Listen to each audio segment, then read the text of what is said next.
Hi, Jim. Can you hear me? There you go. Better. Yeah. Here he is. Jim? Yes. So you're going to project the count number on the screen so that people can take a picture? I can do that. And then can we make him large? Maybe pin him somehow? Oh, what did I do? Yeah. Right mouse? Where's the right mouse button? Or I don't know how the Chromebook. 2 fingers. Oh, 2 fingers. So we try to pin him so that he's in large. Carlos, I'm wondering what happened to our wide angle? Lindsay's computer doesn't have the HD setting because it's a Chromebook. So what I'll do is I'll put my phone so that you can see it also from a different angle. Okay. Wow. Participant. And usually I can do. Oh my God. I want these on the same screen. Ah, here it is. And I can.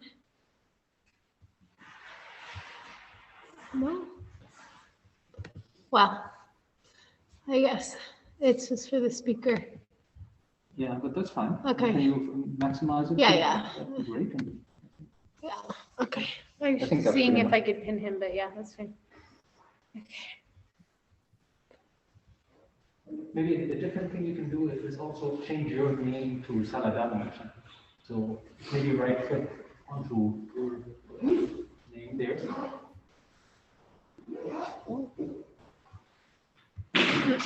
Doesn't work, right click?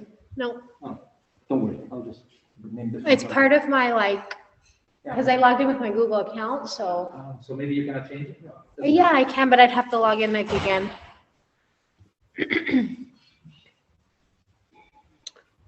Well, meanwhile, on Zoom, Emilio, welcome back, and Christine, welcome.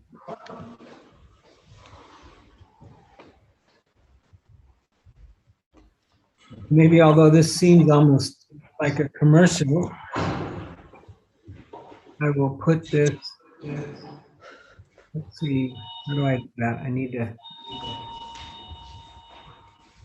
right?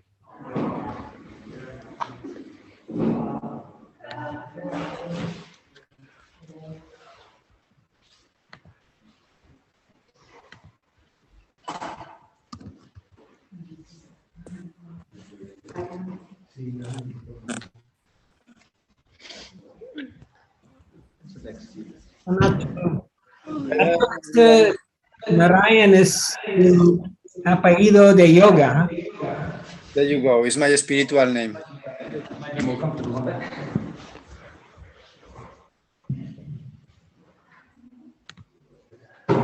Lindsay is learning from Carlos. You do the technical part here. What do we need? No, he just said that you were teaching me the. Oh, okay. Maybe I'll maximize him again. Oh, yeah, sorry. I was trying to see how to make the screens the same, so I don't have to see the tiny. Okay, yeah, duplicate. Yeah, no, it's in here somewhere.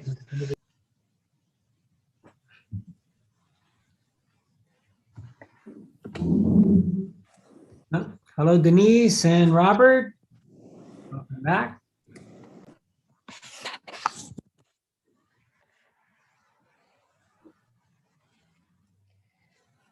I wonder, I think we're going to have more people on Zoom than maybe in the room. Is it because hace mucho frío? Huh? Is that the problem? Let's see, what is the temperature in Madrid right now? Oh, it's a whopping 7 degrees. Oof. Oh, hello, Lara. Lara, how is the weather in Italy? Also very cold? Super cold. Okay, must be a front then, a whole. Yeah, 3 degrees, I think. A lot of snow in the mountains. What did you say, 3? Ay. Yeah. I think where I am is 4. Let me see. Yeah, 4. Okay. Carlos and Lindsay, what do you think? Are we about ready? Not quite. So maybe for fun, although I almost feel embarrassed doing this, but so we now, yay, we have a bank account, or that is that Dāna Sati has a bank account, and we don't have BISM set up yet, but I will share screen, and if you want to make a transfer, this is possible. And you could just take a photo or whatever, and apparently you can even just go to the ATM, right, Nacho? Just put it in the machine. For that, you have to find an ATM that is working properly, but yes.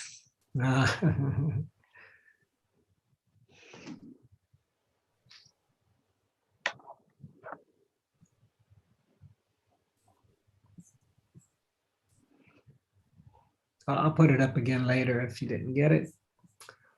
Carlos, Lindsay, you ready to go? Okay. So what should I do here? I'm gonna maybe pin them for now. All right, wow, yeah, lots more people have come. I see Marty, hello Marty, I see Damien.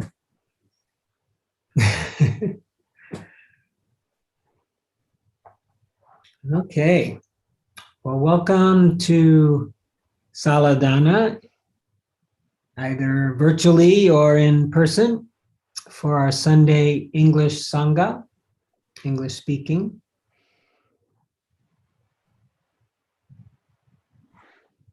And for those of you who are new, I'll just explain briefly what we're going to do.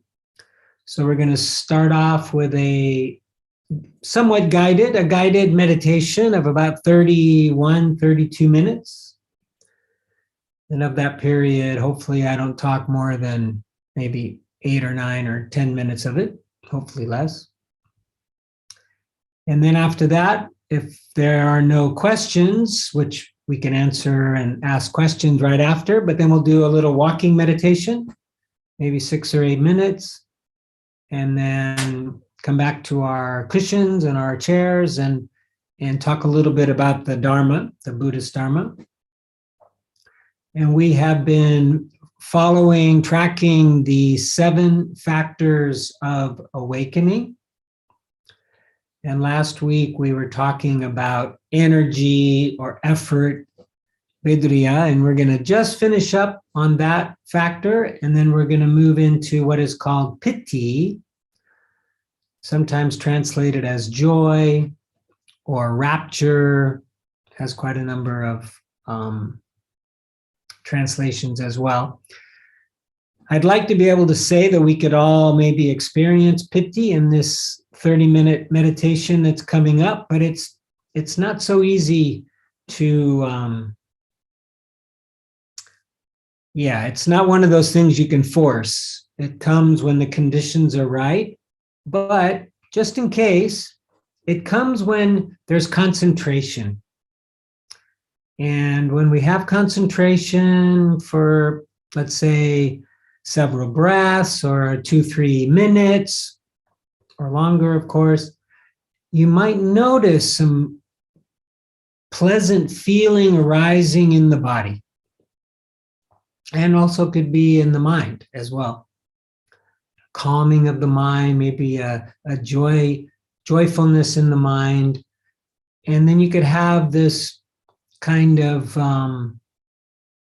building up of a pleasant sensation in the body. And it's really a very interesting component factor that serves a very useful purpose. When piti arises, we become joyful, we can become very interested, we become energized. It's something that normally is quite pleasant. And therefore, when we're feeling good, concentration comes easier. So it'll actually support concentration. And then if you continue your concentration, you will actually enhance the piti. And on a retreat setting where you are meditating maybe several hours a day, the piti can get so strong where you almost can't stand it. It's like, oh my God, this is too much. And then with luck and the right conditions, it might transform into something that's a little calmer called sukha, or it'll go with, I don't know if the list is up, maybe Carlos, you just put the list up, I don't know, you got it, which I'll quickly just share screen for those of you online. Let's see, where is it? That's not it. Hold on one second. There we go. So here you see rapture, joy, piti right there. It's the fourth factor. And then it will lead to tranquility. Passaddhi, much more relaxed, much more calm. But my comment for today is to not have any expectations. But if you want to kind of play with it, what you could do is use a little more energy, a little more effort to try to concentrate. If you tense, if you start to feel tension, then back off. But maybe push yourself a little harder to concentrate, say on the breath or on some sensation in the body, and just see if you can push yourself past your normal concentration level and see if you can get several breaths going. You might be surprised. Some piti might arise, and it might not. Again, it's one of these things where when we want it, it often doesn't come. It only comes when it wants to come. Anyway, so that'll be the only extra guidance that I'll give you around piti for the meditation. Otherwise, we're going to meditate for about 20 minutes doing the samadhi, samadha, centering, focusing practice, and then we'll do about 10 minutes of vipassana. See, there was a chat comment. Is that a question? Oh, Lara's brothers. Oh, that's wonderful. Very nice. We like brothers. Oh, hello, brother. Okay, yeah. More the merrier, right? Okay. Any preguntas, questions, dudas? Okay. Here we go. Set our little timer.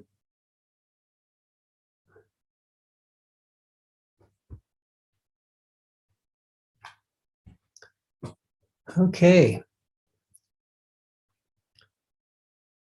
So we want to arrive here, first and foremost,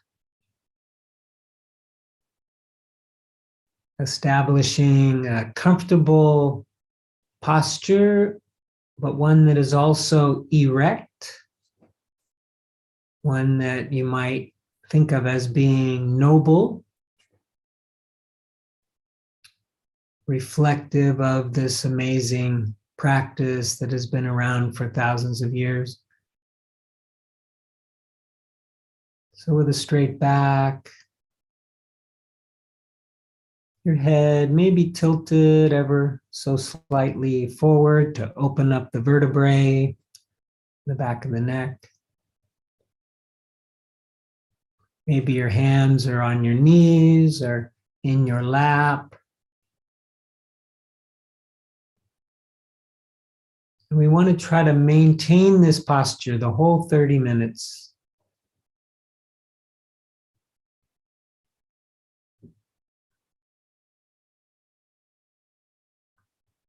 Sometimes just the experience of stillness, of a still posture, can make for a very pleasant meditation, a very pleasant anchor. When the body is still, it will contribute to the conditions of stillness that affects the mind. That is, the mind will also tend to relax and still quiet when the body is still. And the same happens the other way. A still mind can help still the body.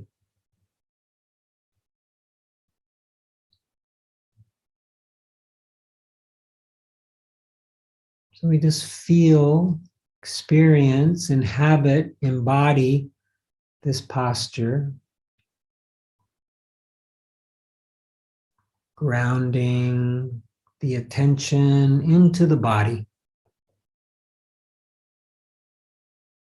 unifying yoga, the mind and the body and the heart.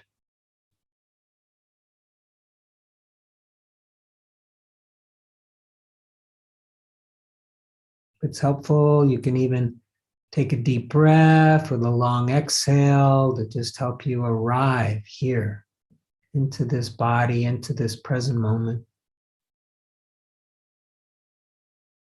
Nothing to do, nowhere to go. Just for 30 minutes, we just sit here and be. Human beings, not human doings.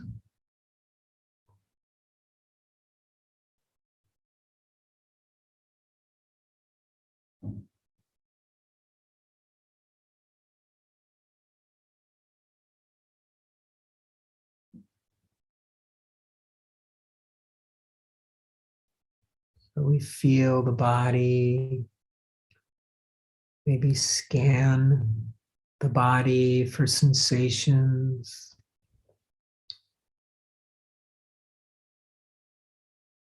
Maybe noticing where the body makes contact with the floor, the cushion, the chair,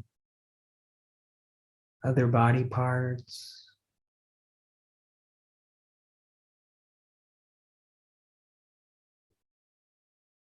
Maybe there's sensation of energy in the body.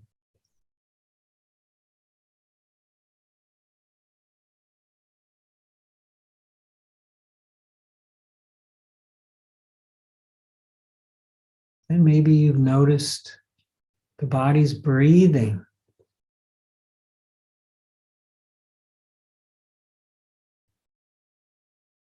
Notice the movement of the body as the breath enters and leaves.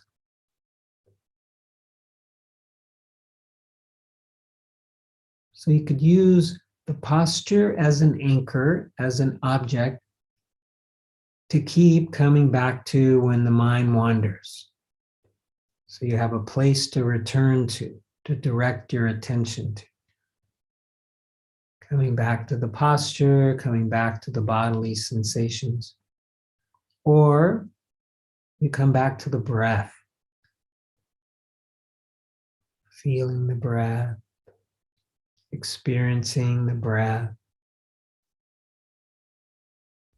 Maybe experimenting to see where the breath is very obvious, very comfortable, very easy to follow. Maybe at the belly, the chest, the nostrils, or the whole body. Maybe you follow the rhythm of the breath. Follow it on its journey in and out of the body. Or maybe you pick a spot and watch it pass that spot. Whatever works for you. You just keep coming back. When the thoughts come, no pasa nada, we just let them go. Redirect the attention back to the breath or back to the body. Or if the body doesn't work for you today, you can use sounds, hearing, listening as an anchor. Very nice, receptive way to ground yourself and be present.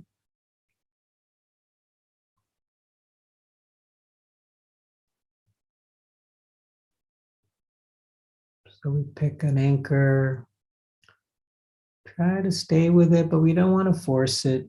Not too much effort, the right amount. Maybe just for today to see if we can arise any piti. Maybe try to stay with it 1 or 2 or 3 breaths longer than normal. Relaxing all the time, so important. Relax into the breath or into the body or into the sounds.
it's really not important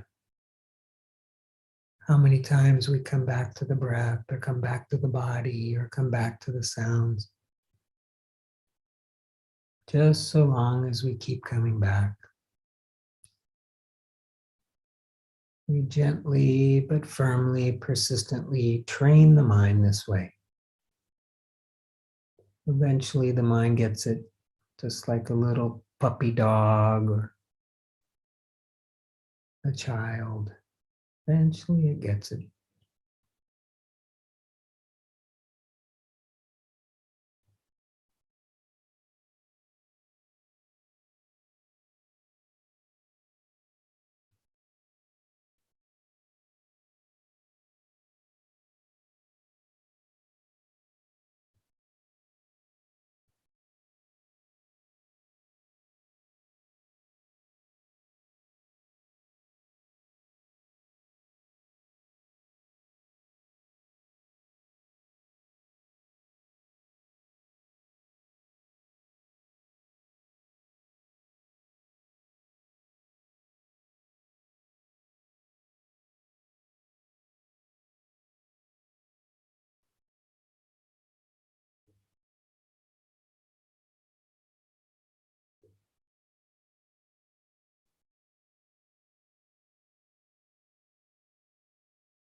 So hopefully the mind is a little more centered, calm, concentrated. Now you can continue to work with a single anchor, a single object, especially if you're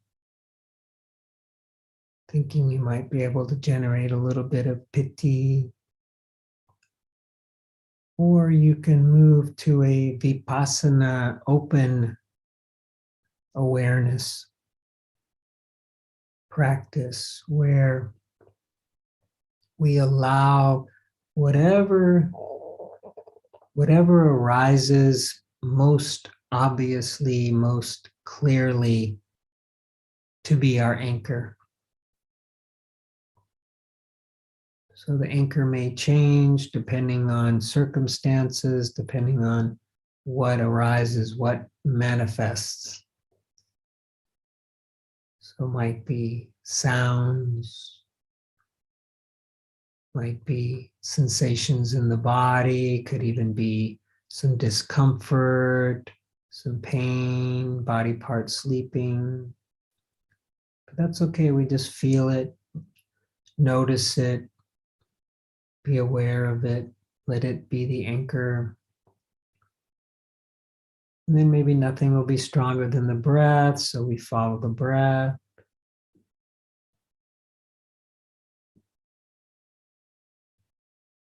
But letting the attention move to whatever's obvious, creating a continuity of awareness, a continuity of mindfulness. Doesn't have to be just on one thing. And again, being curious and patient and not having any expectations, just relaxing into the experience.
One beautiful thing about meditation is we are always given a second chance.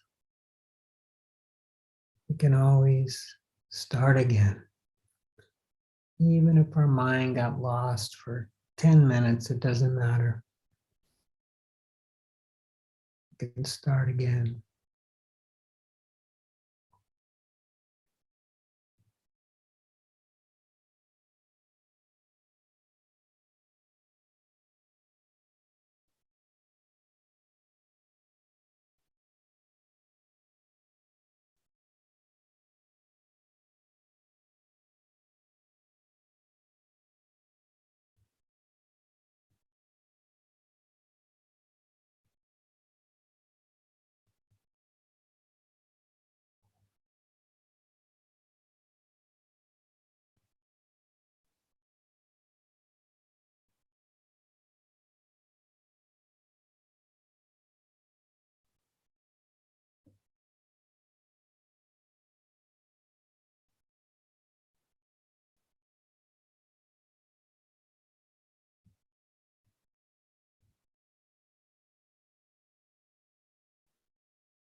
So, very good. So no matter where your mind has been or how this practice has gone for you, let's come back to the body. Re-inhabiting, re-infusing the body with awareness. Noticing how it may feel different now. There might be more sensation, there might be less, maybe in different places. Just reground our attention, our awareness into the physical form, into the body. And then imagining you can push that awareness out a little bit beyond your skin, beyond your physical form, your rupa, into your energetic field. Maybe you feel a little tingling there, little energy at the level of the skin. And then coming back inside to your heart center, to the chest area.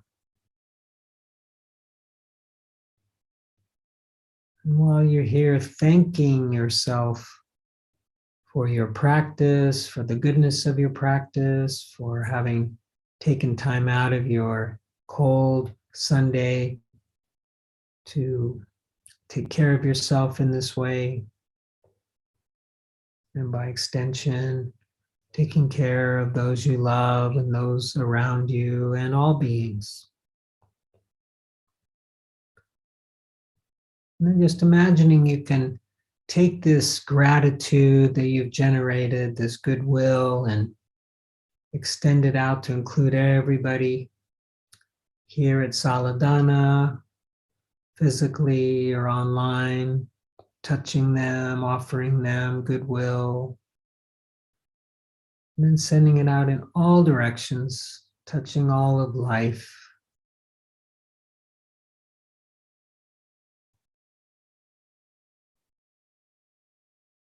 And when you hear the sound of the bell, just being aware of what might arise, if anything, thoughts, feelings.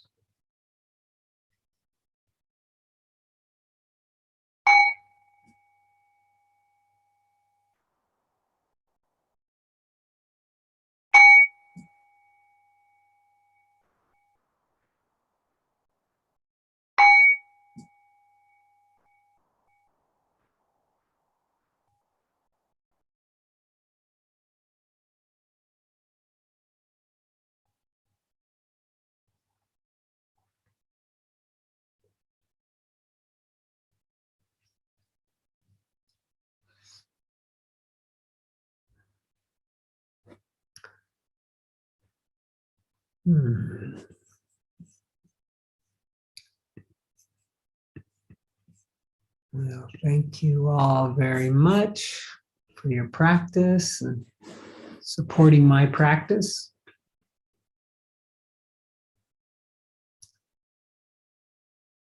So just putting it out there, whether anybody might have a question or a comment about meditation.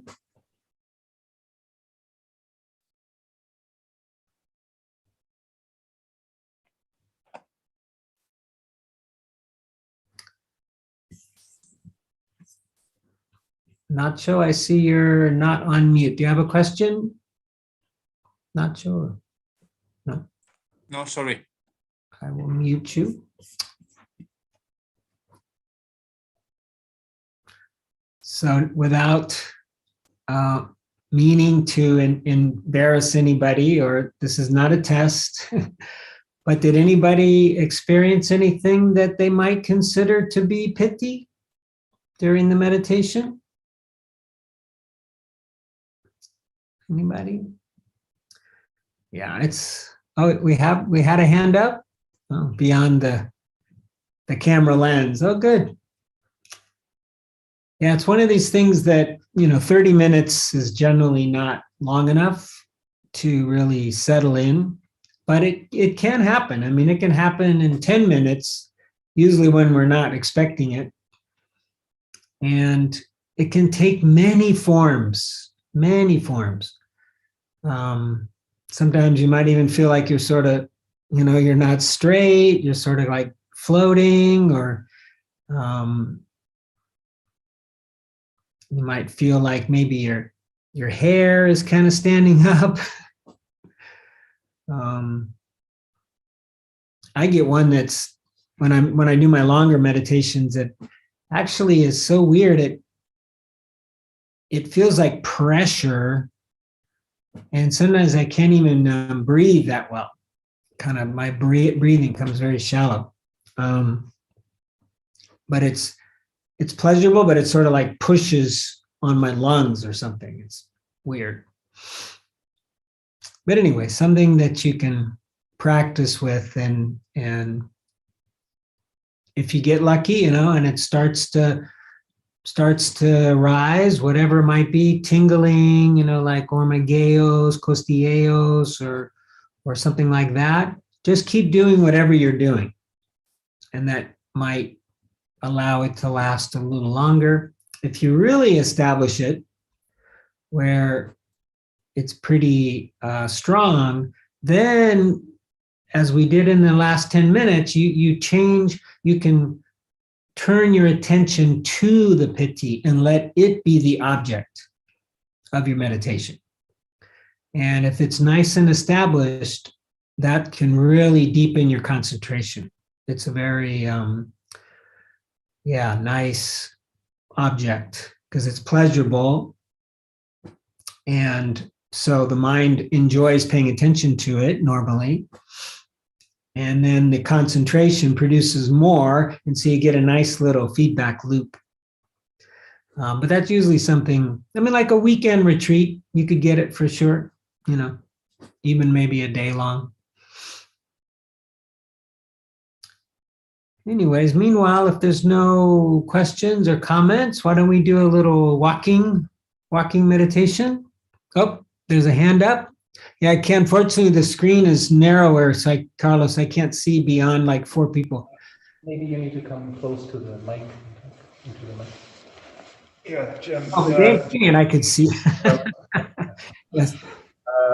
Just a quick question about something about pity, that it's, you know, pleasurable and nice, and so how do you balance the idea of not craving pity and particularly when you get into it, how do you square this thing of not wanting to going, if that makes sense? No, it totally does. And it is one of the biggest obstacles, right? It's the first hindrance of desiring sense pleasure. We have those 5 hindrances, and the wanting of it, the desiring of it is the surest way to not get it. Sure. But this is the practice. The practice is about letting go. The practice is about not clinging. And so we work with it and we let go of wanting it to arise. But we keep on practicing, we keep on coming back to the object, we keep on concentrating, and it will arise. So we try not to want it, let that go, let the wanting go, and just focus on being with your object. And then it'll arise, and you'll play with it. You'll work with wanting it to arise, that expectation, that craving, that tanha, and the letting go of it. And you'll notice how the pity will generally only arise when there isn't expectation. But we can do it. I mean, it's very doable, right? It's very doable. You just let the wanting go, you stay with your object, you stay long enough, the concentration is relaxed, and then it'll start to bubble up. I mean, I'm a B- whatever meditator. I'm no master, right? But I can pretty much get it generated every morning when I do my longer meditation. Sometimes I have to go a little bit over my hour, like an hour and 1 minute, hour and 2 minutes, but then it usually arises. Maybe it would arise more if I didn't want it, but I sometimes want it, and that's our practice. And this is such a good question, because this applies in all areas of our life, right? All areas of our life. That sense pleasure, we want to feel good. This is just natural. It's instinctual, right? We are attracted to those things that feel good, and we're repelled by those things that don't. And yet neither one of them bring us lasting happiness. So we learn in this practice to let them go. And pity is a great one to work with. It's a great one to work with, especially once you start to get it established and becomes more of a regular thing in your practice. Then you just got to keep letting it go. And this will be the last thing I'll say. That letting it go is also like a muscle. Right? The same as the coming back to the object builds a mental muscle, like a neural pathway back to the object. The letting go also builds a neural pathway. And it becomes easier and easier and easier to let things go. You've got a nice pathway to just, okay, bye-bye. I hope that answered your question, Damien. Yeah. You guys on Zoom, you're able to hear the question, right? Yeah. Okay, so if none others, we'll do a little walking meditation. Let's see. Yeah, we'll do 7 minutes. And I'll set the timer, and then I'll ring the bell when it's after 7 minutes. Oh, so I know you guys are all, well, Christina, I'm not so sure about. Real quickly, let me just do a summary of the instructions, por si acaso. So what we're going to do now, we're going to get up on our feet, right? And we're going to walk just a small path of maybe 2 meters, where the object now, the anchor, is going to be the sensations in our feet touching the ground, our feet in motion, moving. And after we get to about 2 meters or so, we just consciously aware, with awareness, turn around and walk back. We just kind of walk back and forth very slowly, being aware of our feet touching the ground. And when the mind wanders, which it will, of course, we just come back to the sensation in our feet. And there's variations, but more or less, that's the practice. Okay?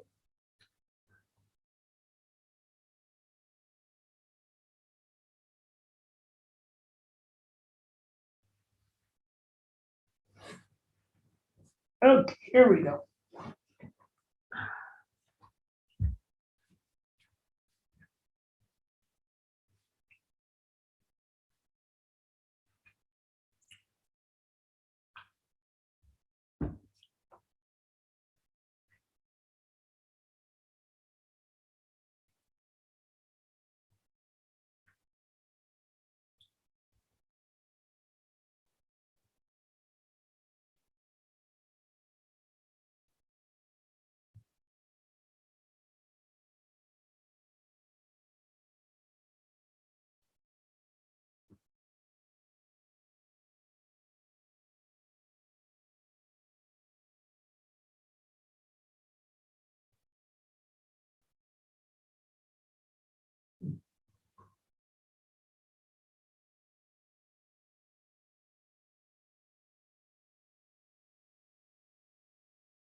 Well, thank you for your practice again, and thank you for coming back.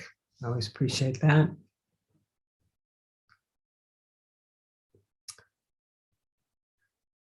And as I was walking, one thought came to mind about Damien's question about the wanting of piti. And it's the way that Joseph Goldstein, the guy we've been following his book, how he defines mindfulness. Because as you can see from the list, those of you in the room, and you guys on Zoom, just take my word for it, of the 7 factors of awakening, the very first one is mindfulness. Right? That's the first factor, of which none of the others are possible. Mindfulness is critical, key.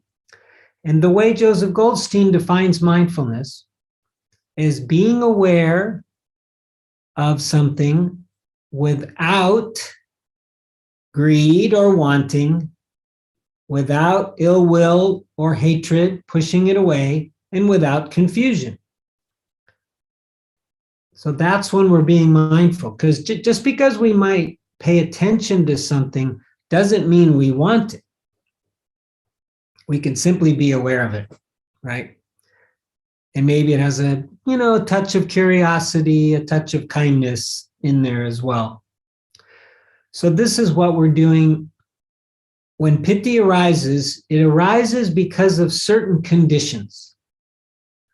And the conditions that usually cause it to rise are continuity of mindfulness or concentration. You could call it concentration. So we're paying attention to something. We're starting to get a little single-pointed, single-focused, but we're not wanting anything in particular. And we're not wanting. We're just paying attention. We're starting to get a little bit of continuity. The mind likes it, because this is what causes it to arise, is that the mind really likes to be concentrated. And these are my words. I don't know that I've ever heard it or read it said this way, but it's almost like nature has designed us so that when we concentrate, it gives us a little gift. It gives us a reward. It says, thank you very much. Here, have this pleasant feeling. This is your reward for concentrating, right? Because when we obsess and we're worried or planning or whatever, then the body doesn't feel generally so good, which is on the other side, kind of a sign from the body like, maybe you shouldn't be doing that. Please stop, right?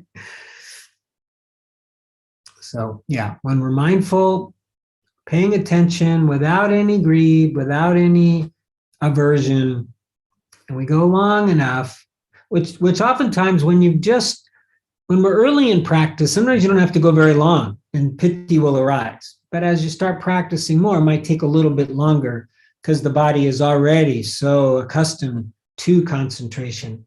So you'll jump really to the tranquility, the next factor. But anyways, why don't we go back and finish up on the energy one, because we just started to, oops, wait, hold on. Didn't do that right. I need to hit share screen first.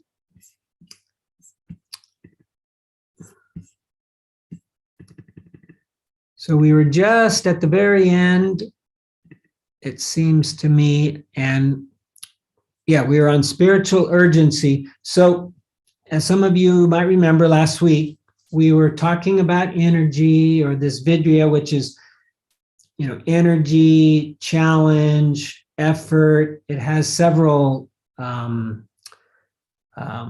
Western translations.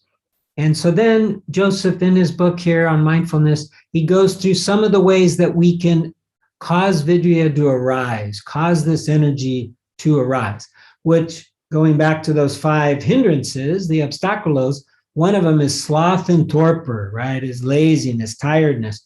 And this one is the antidote. This is the one that will, the sloth and torpor. Torpor is the energy. So we talked a little bit about spiritual urgency. And then we were right here, if I remember correctly, reflecting on death. And I know some of you kind of like this topic. So these are wholesome ways to think. Just because, well, a lot of us believe that meditation is about not thinking. And it is nice when we can get periods of not thinking. And at the same time, there are useful, wholesome ways of thinking. And this would be one of them, reflecting on death. Or we might use concepts. We might even use words. And this could generate some energy. Like when we think about the fact that, we're not going to last forever. And that each day is precious, each moment. Because not only are we not going to last forever, even if we live to be 110, we also might go down tomorrow or even today. We just never know. So he points out the obvious. Each day, life gets shorter. Day by day, life is running out. So for some of us, we can kind of contemplate this and it might generate a little bit of energy.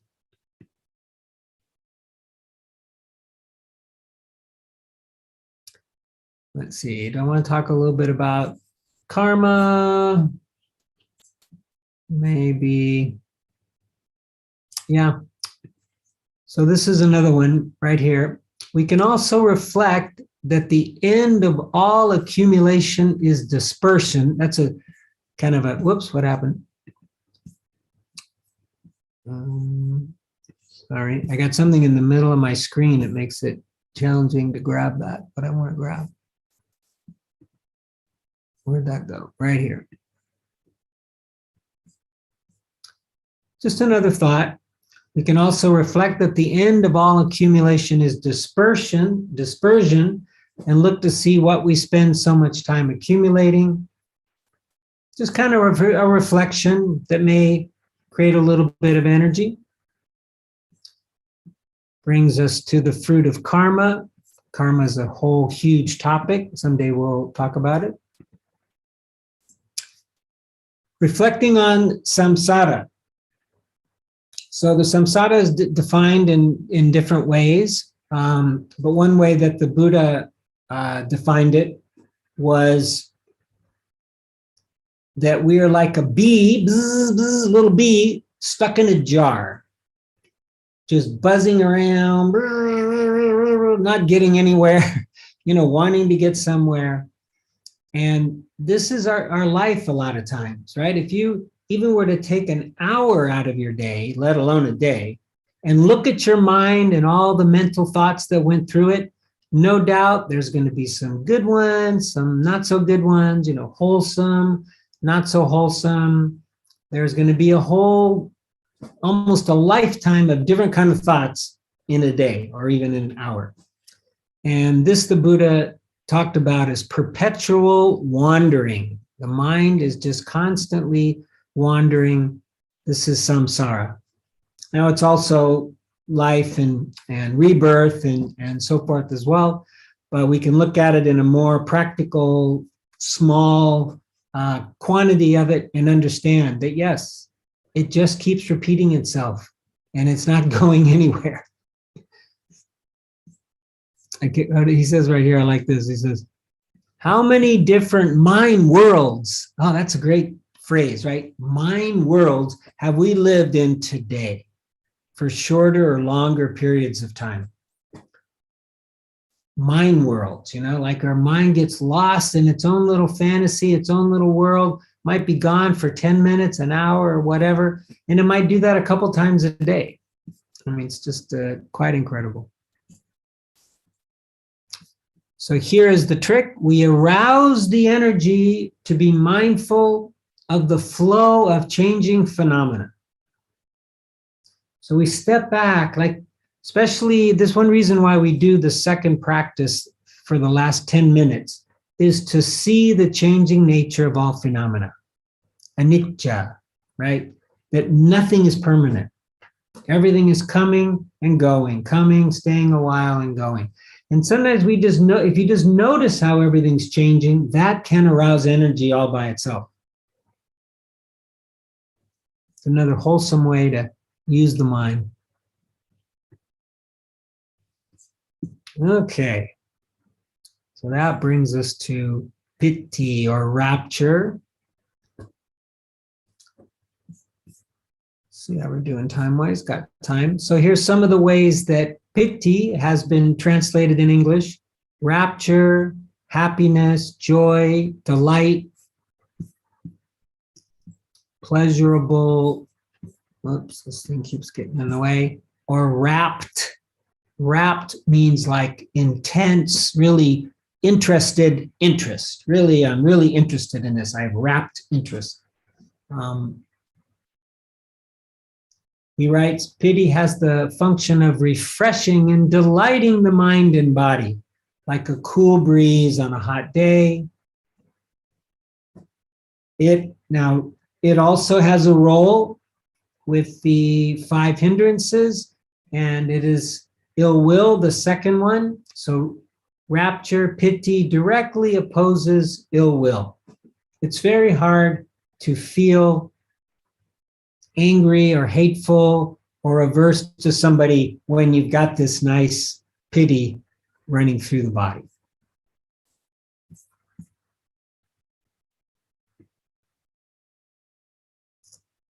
Talks a little bit about sukha, which maybe I'll do that as well. So as some of you who've really studied meditation are aware, there are the things, states of absorption called jhanas, right? And for some, there's 4 levels of jhana. For other, there's 8 levels of jhana.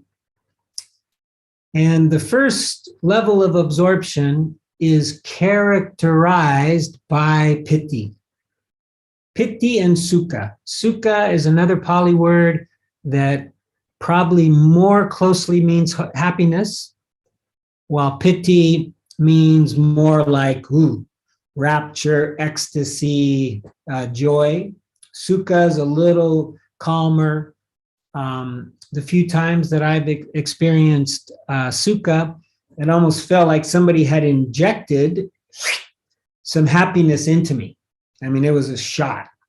It's like, wow, and just can't help but smile. It just feels so good. But also, again, something that's quite difficult to generate. It isn't something that you could say, okay, I'm going to generate some sukha. It comes when the conditions are right. It comes when everything kind of comes together. Piti is easier. Piti you can get to easier. Sukha is a little more difficult. But in the first jhana, these are probably the most obvious of the characteristics. There's 5 factors in the first jhana. It's the piti sukha. And that's what kind of launches you into the absorption.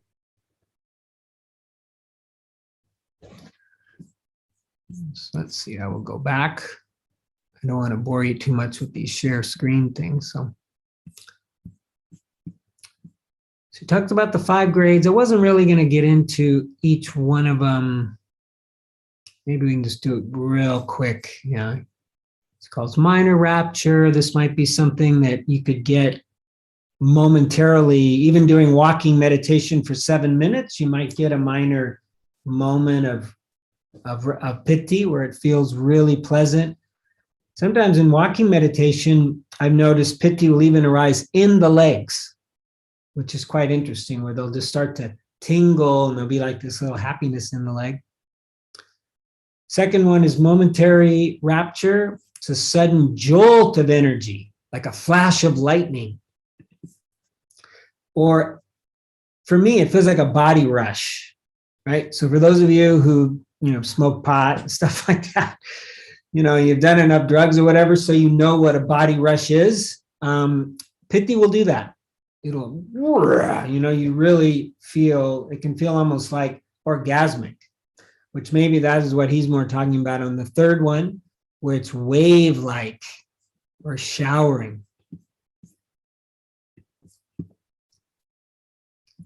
manifest as thrilling kinds of sensation coming over the body again and again, like waves lapping from the shore, lapping the shore. Fourth kind is uplifting. So now it's getting, I think, a little bit more mental.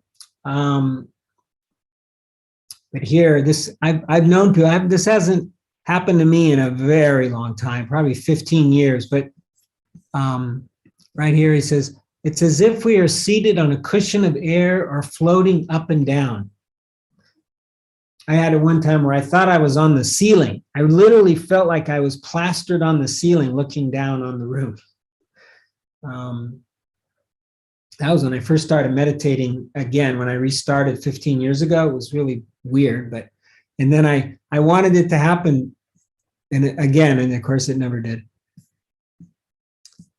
Here's a little joke about Sayadaw Pandita, who we sometimes quote. I show you pictures of him, a monk from Myanmar. This is this was when Joseph said that he thought that he felt like he was on a magic carpet. And then the teacher's comment was, have you ever been on a magic carpet? Like, how would you know? Let's see, and the fifth one is pervading rapture, a sublime feeling of happiness and exhilaration, filling the whole body with an exceedingly sweet and subtle thrill. And that's usually when it then goes into sukha. Let's see, imperfections of insight. Let's see how much more I want to read here. Maybe I'll stop with this. Where did that go?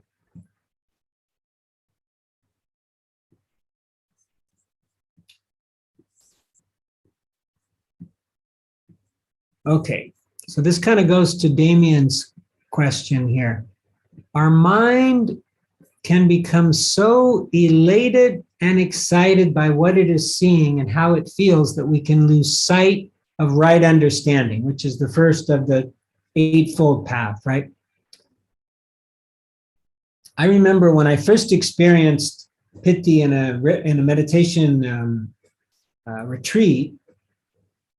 I think I was with Gil Fronsdale.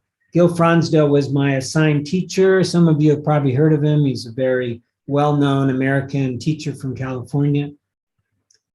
And I asked him, what is this sensation that I'm feeling? And he said, it's piti. He said, but don't get attached to it. Don't get attached to it.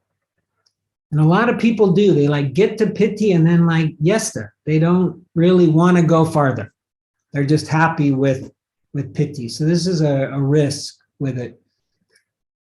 And then I remember another, and I might be having these two teachers mixed up, James Perez, but another one I asked him again, because it's funny how I didn't believe the first teacher to tell me. So I asked the second teacher to make sure they all agreed, right? And I think this one actually was Gil. He said, that's piti, and it's nice, but wait till you get to equanimity. Wait till you get to equanimity, which, just to remind you guys, those in the room, you can see it, but for those of you on Zoom, equanimity is right here, and it's the last one.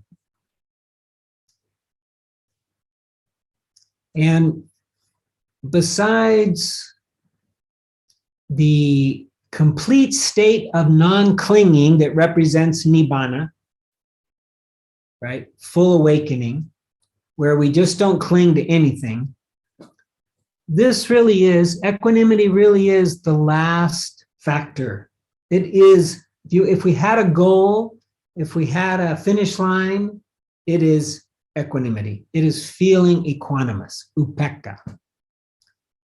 And I remember when I first heard this word, which really wasn't all that long ago, it was like 20 years ago or something.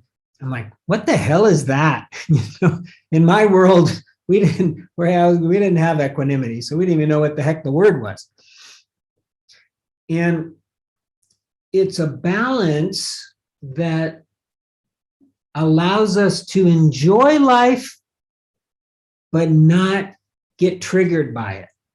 It's a state of non-reactivity. That might be a very good way of putting it. A state of non-reactivity, where it's like we're so spacious that these things don't trigger us. They don't cause us to react. They don't cause us to cling. They don't cause us to push away. We're just able to be with it.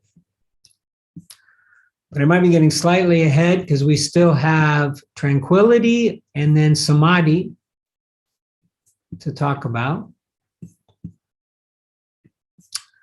I will stop there. Is there anybody who would like to say anything? Have any questions? Or I hope this isn't too boring. I mean, it's a list. Bob, were you going to say something, or?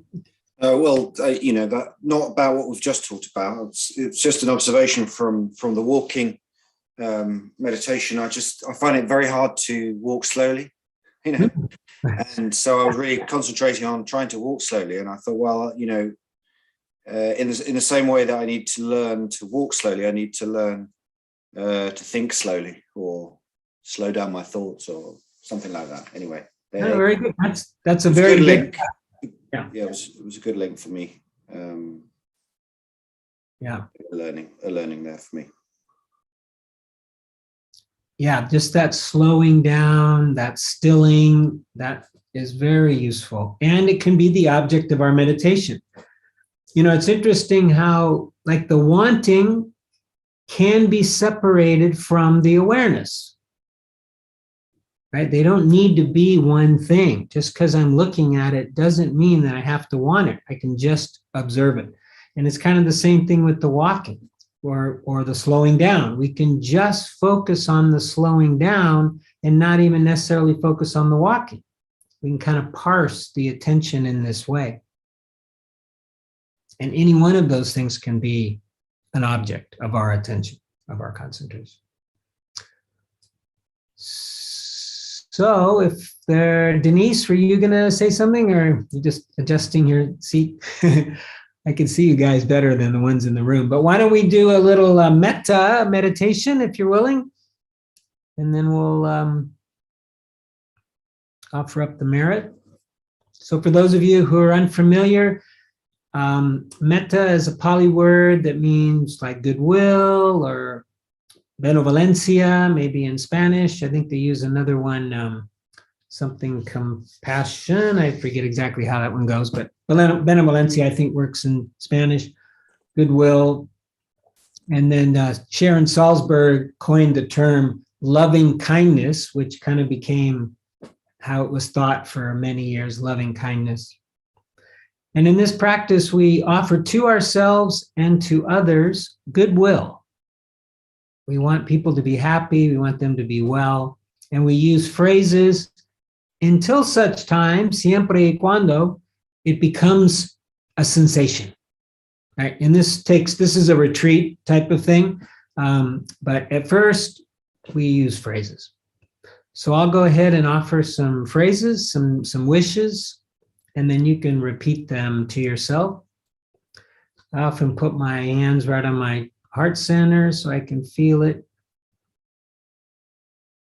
And I'm going to continue with Martina brought this to my attention again, of doing the easy person first, and then I. So an easy person, somebody you love unconditionally, or a being, could be a pet, could be a public person. Just imagine one of those beings in front of you, and then let's offer them goodwill. May you be happy.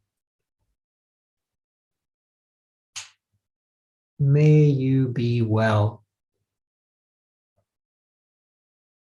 May you be safe.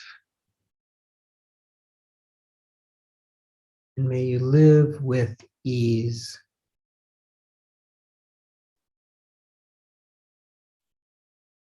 ease, meaning to life is easy, not difficult.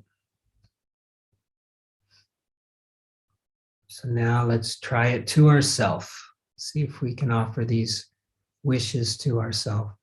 May I be happy. May I be well. May I be safe.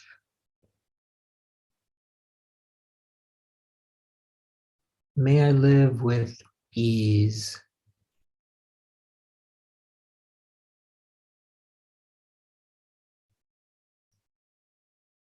And now the difficult person. This is a fun one.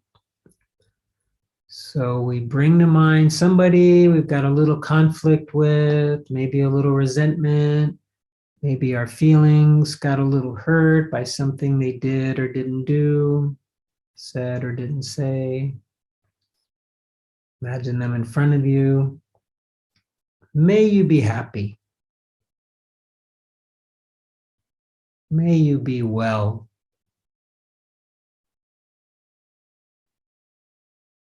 May you be safe. May you live with ease.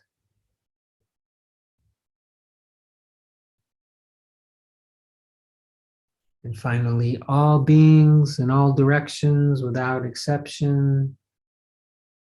May all beings be happy. May all beings be well. May all beings be safe. May all beings live with ease.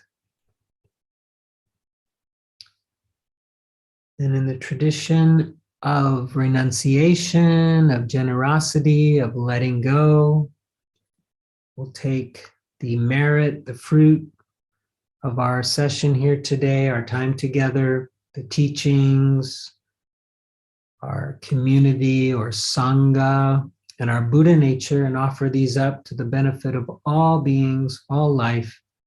May all beings be happy and peaceful, healthy and strong, safe and protected. May all beings be free from suffering and the causes of suffering, free from war and violence, discrimination, racism, and coronavirus and all its variants.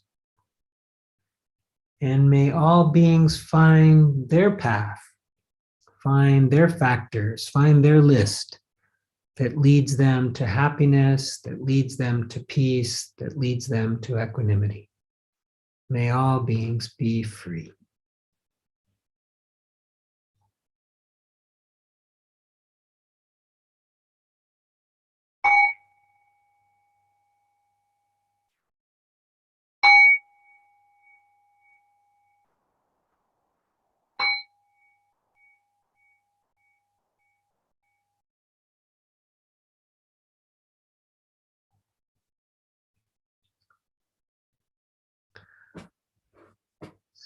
So thank you all for attending, both online and at Sala Dāna.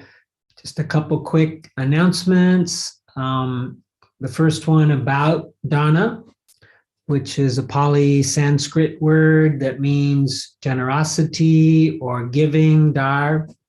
And it's how we like to do things at Sala Dāna. So none of the sessions there have any cover charge. We offer everything freely in the spirit of generosity. And you also can do the same. So for those of you who are presencial, you can leave a donation in the box that's in the entryway in the entrada there. And all donations are appreciated. And now we have an official bank account. And so you can also even make a donation that way via transfer. If you didn't get the number, if you go to the website saladana.org, and you just click on donativos, the number is there. And we're going to have BISM. I tried to set it up, but the money would have gone into my personal account. So I've got to talk to the banker and get that squared away. I don't want the money. I want it to go to the association. And for those of you who attend some of the Spanish classes or even the Thursday English with Martina or Josie, we're going to change the system where we're just going to have the one box. So you won't have to decide, oh, how much to the teacher, how much to Sala Dāna. We'll just put it all in one box, and then the teacher and Sala Dāna will split it from there. But if you want to make a transfer or BISM when that happens, just be sure to indicate who your teacher is, so we'll know who to give them their cut, give them their share. And more on that. We've also got now we have a bulletin board. So if anybody wants to be the manager of the bulletin board, let us know. Somebody to, make sure things are up to date and make sure they kind of stay within our mission, that we're not, well, I don't know exactly, we'll define it, but stuff that comes to mind, I'm not even going to say, but we don't want those things. And some of you go out to dinner afterwards and for some supper, and hopefully that will happen. That's usually led by Carlos.